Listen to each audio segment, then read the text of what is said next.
Hello, here is Franciszek Wojciński, creator of Persecuted Cracow project. Today, I will try to briefly explain what this project is all about. Your goal in the game will be to build a resistance movement. Of course, this applies to the cooperative mode, as the game also offers a competitive mode, which I will talk about a bit at the end of this video. Now, I have had the chance to see the components in a previous video. Now we'll talk a bit about the rules themselves. As I said, the goal for players in the cooperative mode is to build a resistance movement. Players succeed in this mission when each of them has exactly 7 resistance points. Each of the player must have this stat at level 7. In any other case, the players lose. What are those other cases? There are 2 such cases. Case 1, the players run out of time, then they don't make it because the game can't last a maximum of 10 rounds, and during that time they must build the resistance. If they fail, the Soviet Eastern Front arrives and players face another 50 years of the People's Republic of Poland. Therefore, likely few of them will live to see freedom. So that's the first way to lose. The second way is a player death. Again, we are still talking about the cooperative mode. Attention, a short tutorial on how to die. When any one of the special stats drop to 0, the player receives a wound token, and that stat is rushed to level 3. If this happens a second time, that is, another stat drops to 0, the player receives a second wound and the game ends immediately. All players lose. This simply means the player's death or being deported to a concentration camp by the German soldiers. In any case, there are 2 ways to lose. Let me remind you, the only way to win is for all players to have exactly 7 resistance points. Good. Now let's move on to how the game is actually played. What happens in the table? As I mentioned, the game can last up to 10 rounds. 10 rounds, each of which is composed of 5 phases shown on the reference card. And now, we will read these phases like a book, from left to right. In phase 1, move the top card from the official cards deck to phase 5. To phase 5, and that card just waits there for us. We already know who will knock on our door and what exactly they will want during the tax phase. And that's it, end of phase 1. Next, phase 2, the patrol phase. In the patrol phase, we check which districts are marked on the German occupier cards and place black patrol tokens there and then discard that card. As you can see, we now know what plans the occupier has for the next round. Therefore, it's worth paying attention to where patrols will appear in the next round. Why? Because it introduces the following gameplay elements. If it happens that, for example, I ended round on 1 this phase, then in round 2, black patrol token lands on me.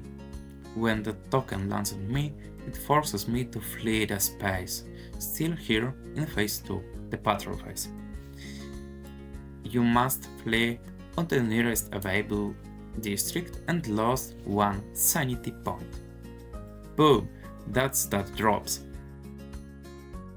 Additionally, spaces with Black Patrol tokens are off limits. You cannot enter them. It's forbidden, of course. There will be cards that allow for removal of that token, as well as effects related to the downtime district, which I will explain shortly in the nearest future. For now, that's how the game runs.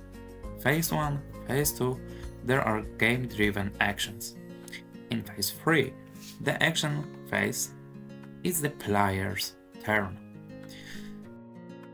Starting with the first player token. Each performs 3 actions, which can be executed in 4 different ways. Of course, actions can be mixed, or the same one repeated, although with certain limitation. Now, on the other side of reference card, we have listed the possible actions. As I mentioned, there are 4 such actions. The first and the most important is searching. Searching allows us to perform the main district effect and an additional effect. The additional effect is optional. We might use it, but don't have to. If a district has more than one additional effect assigned to it, as we can see in this place, for example, we might perform only one of those additional effects at a time. But to make things a bit easier, we can decide whether to do additional effect first, and then the main one, or other way around. That is up to us. Another thing to mention regarding searching is searching in the downtown district. In Polish it is Śródmieście, because here things are no longer so simple.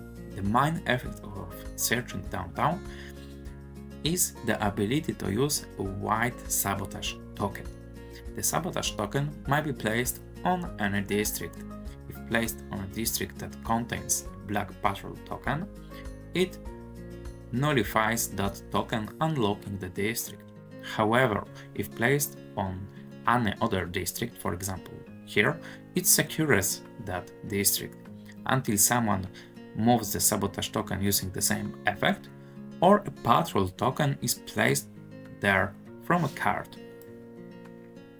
In that case, the sabotage is lost and removed from the board, though we can use it again later, of course.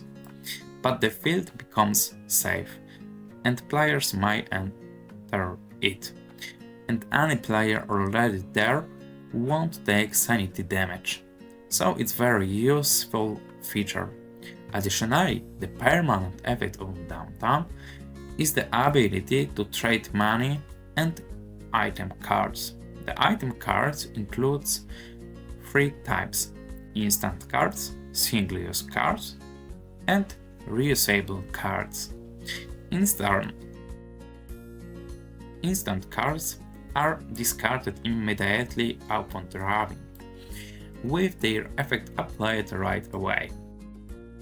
Single-use cards go into your character backpack. They are placed in the backpack. Here is the backpack area. As you can see, most characters have exactly 2 slots in their backpack. The card remains there until we choose to discard it.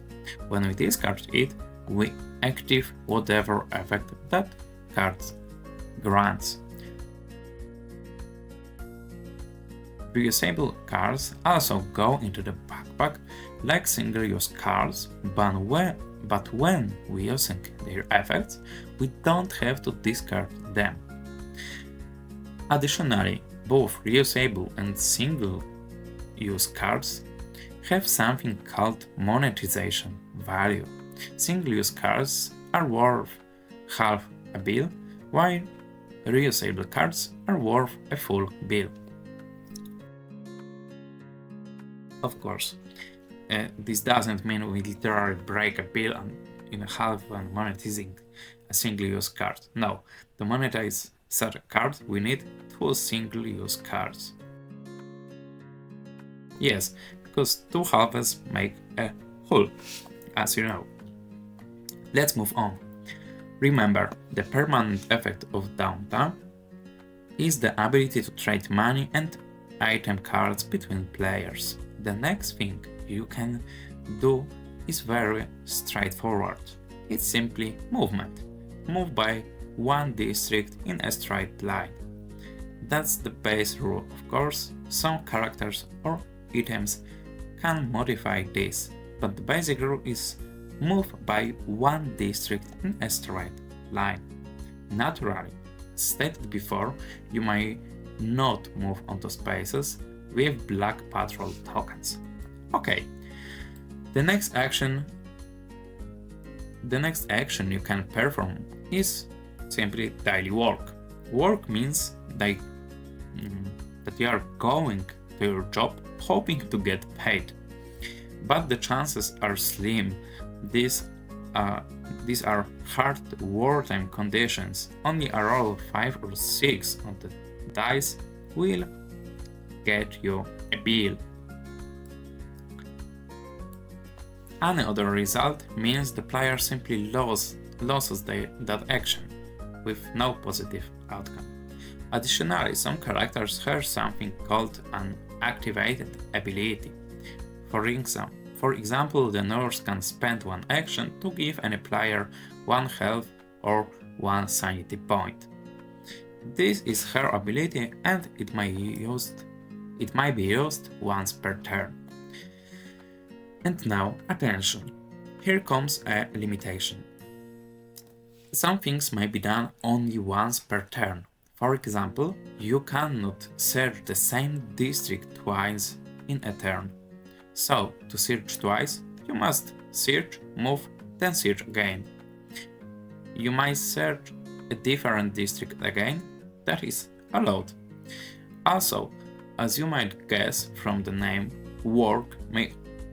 daily work may also be done once per turn, so keep that in mind. Once every player starting with holding the first player token has performed 3 action, we move on to phase 4.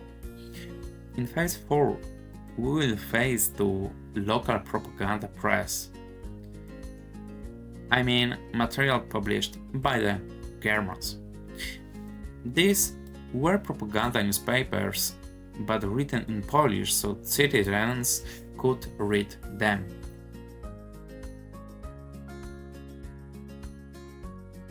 We draw one such newspaper. At the top is a narrative description. The middle effect applies to a competitive mode, while the bottom effect applies to us now. What does it mean? For every player in the game, in this case 3 players, we place a certain number of damage token in the pool. So here we put in 3 health damage tokens. And we must absorb that much damage in total. We can put all of it on one player, so that person takes 3 hits, or we can divide it evenly so that each player takes 1. You have full freedom in how to distribute it. I will also read the narrative description since it adds an immersion of the game. Frequent deficiencies in supplying the body with essential nutrients can lead to a weakened immunity, which in turn causes many dangerous diseases. Rumors say that many people are dying of tuberculosis in their own homes, in the arms of their loved ones. Yes, this card has ended many games, but here's a relative might. You can divide the damage among players. There is no such possibility in phase 5, which comes right after phase 4. In this phase, each of us must pay a tax. To do this, you must fulfill one of 3 effects. If you choose a column, you must carry it out fully. And now a technical note for the entire game. If something is on a red background, it means a loss. But if on a blue background, it means a gain. So sometimes you can even get something out of paying taxes, though it's generally not very profitable. Sometimes, however, it's worth doing. Okay, so after every player has paid their tax, we move on the next round. And we start the game again from the top. A new round. We just move to the next round. We lay out the next official, activate the next patrol card, and the next player begins. And it's worth mentioning to smoothly transition to the competitive mode that in cooperative mode we have something called a limit on the number of players per space. So if we have 3 players, it is not allowed to have all 3 pawns on the same space. Maximum of 2 players can occupy a single space. The only exception is when someone is merely passing through that space. In competitive mode, in addition to certain rule changes that apply here, this limit on the number of players per space works a bit differently, because it applies only to conspirators. Conspirators are the good players. So who are the other players? The game also includes collaborators, people who, for whatever reasons, have joined forces with German occupiers. The objective for these players is to destroy all the remaining conspirators, so that they also become collaborators, and then beat them based on points. And now attention, how does one become a collaborator? Remember how in cooperative mode, when Amistad dropped to 0 you would receive a wound? That element doesn't exist here. In this game, in competitive mode, if Amistad drops to 0, you flip your character to the collaborator side. From that moment on, and you set the stats according to the collaborator setup. In line with the rules, let's just say that's the idea. From now on, we also include something called brawling.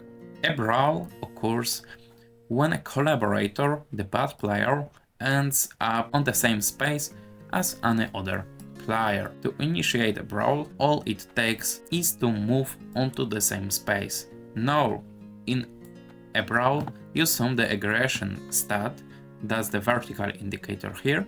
Of course, good players also have an aggression stat, though usually it's quite low. You sum aggression and a dice roll. The Brawl Cards expansion introduces individual cards for each character that are played during brawls or sometimes during other game phases. So this expansion is recommended for players who enjoy direct competition. But getting back to the rules, add aggression to the die roll. So we now have Strength 9. Strength 9 about 5. A loss for the second player. The smuggler loses, and as a result, his aggression increases. He becomes bloodthirsty. The worker, on the other hand, having vented his anger on the smuggler, sees his aggression go down. But that doesn't mean the smuggler walks away unharmed. Oh no. Damage is dealt. Each character has on their own damage profile, so to speak. For example, the worker deals 3 hits, 1 damage each, or sanity or health. So here the smuggler must apply, say, 1, 2 and again, and 1 again. As you can see, that's quite a burden for him, that mostly it in terms of competitive mechanics. Of course, there are some minor rules, such as sabotage token also affecting collaborators, just as the patrol token affect all players. So for example, if the smuggler in retaliation searches downtown and places a patrol token here, the worker must flee from this space and lose 1 sanity point. As we can see, there is definitely potential for player conflict here. And no attention, in competitive mode the game can end in 3 ways. A player can die, but only dies when as a collaborator all stats are at 0, excluding the aggression stat.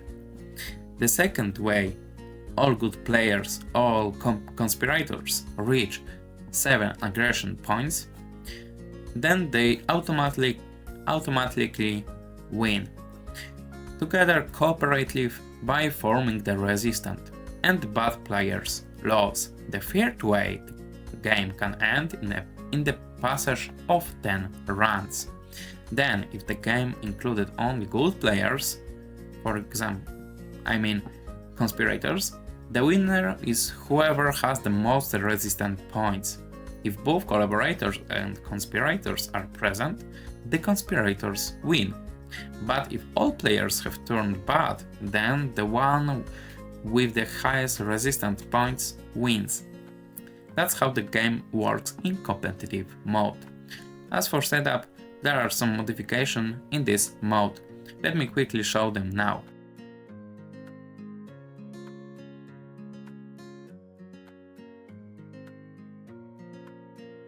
In short, effects on white background are only available to conspirators, while effects on black backgrounds are only for collaborators. To explain the dynamics, collaborators can't do exactly anything without money, so for them having lots of cash is crucial. Just I mentioned before, on news cards, there are also effects only for collaborators. That's Persecuted Cracow. If you have any question or doubts, please ask them on the Gamefound page or in the comments under this video. I warmly greet you and encourage you to support our independent Second World War project. Take care.